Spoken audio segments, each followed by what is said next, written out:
Assalamualaikum warahmatullahi wabarakatuh. Perkenalkan saya Muhammad Dafa dari WP 19 11 02 2013.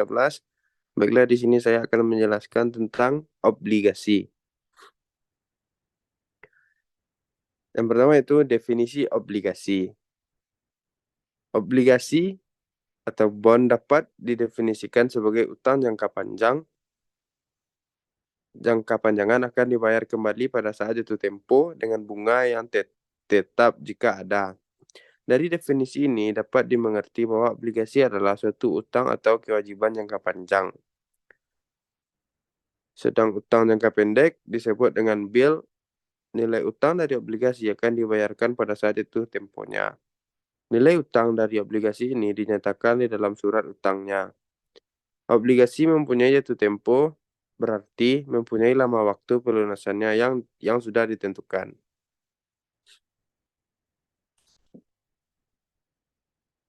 Bunga dari obligasi adalah tetap, misalnya 14% setahun.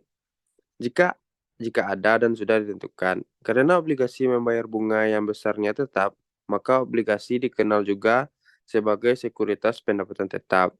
Walaupun kebanyakan obligasi memberikan bunga tetap, ada juga obligasi yang tidak membayar bunga. Kode obligasi. Obligasi yang tercatat di pasar modal diberi kode. Kode obligasi ini dimaksudkan untuk membedakan satu obligasi dengan obligasi yang lain, untuk kepentingan pencarian dan organisasi data di komputer, dan untuk menunjukkan karakteristik dari obligasinya. Macam-macam obligasi. Yang pertama, terdapat beberapa macam obligasi ditinjau dari penerbitnya. Di antaranya yaitu obligasi pemerintah, government bond, municipal bond, dan obligasi perusahaan, corporate bond. Obligasi pemerintah juga membutuhkan dana untuk membangun negara. Salah satunya adalah dengan meminjam jangka panjang kepada masyarakat. Surat utang pemerintah ini disebut dengan SUN atau surat utang negara, atau umumnya dikenal dengan nama obligasi pemerintahan, yaitu government bond. Obligasi pemerintah mempunyai sifat yang sama dengan obligasi perusahaan. Hanya beda penerbitnya adalah pemerintah, bukannya perusahaan swasta. Sehingga obligasi pemerintahan dianggap lebih aman dibandingkan dengan obligasi perusahaan. ORI, yaitu obligasi retail Indonesia. Obligasi negara retail atau obligasi retail Indonesia atau ORI adalah obligasi yang diterbitkan negara dengan dijual kepada perseorangan khusus warga Indonesia melalui agen penjual, yaitu bank atau lembaga keuangan yang ditunjuk. ORI diterbitkan dengan tujuan untuk membiayai anggaran negara, diversifikasi sumber pembiayaan, mengelola portofolio utang negara, dan memperluas basis investor. ORI diterbitkan sejak tahun 2006. ORI termasuk obligasi yang berkupon atau bunga tetap dan dapat dibeli secara eceran.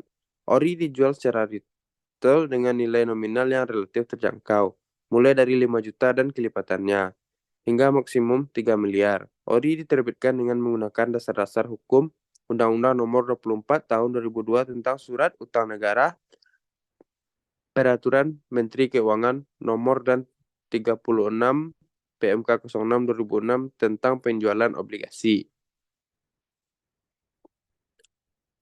Investasi ORI memiliki beberapa keunggulan, antara lain yang pertama, tingkat bunga yang cenderung lebih tinggi dari tingkat bunga deposito. Yang kedua, risiko investasi ORI relatif kecil. Kemungkinan terjadinya gagal bayar kecil karena dijamin oleh undang-undang, yakni Undang-Undang Nomor 24 Tahun 2002 tentang Surat Utang Negara. Yang ketiga, ORI cukup liquid dan mudah dicairkan. Dapat diperdagangkan di pasar sekunder sesuai dengan harga pasar. Walaupun risiko investor ORI relatif kecil, bukan berarti investasi ORI tanpa risiko. Risiko yang mungkin terjadi adalah capital loss. Ini terjadi jika harga jual ORI lebih rendah dibandingkan harga belinya. Walaupun hal ini dapat dihindari dengan tidak menjual ORI sampai dengan jatuh tempo. Municipal bond. Municipal bond adalah obligasi yang dikeluarkan pemerintah daerah seperti misalnya pemerintahan provinsi, kota, dan kabupaten.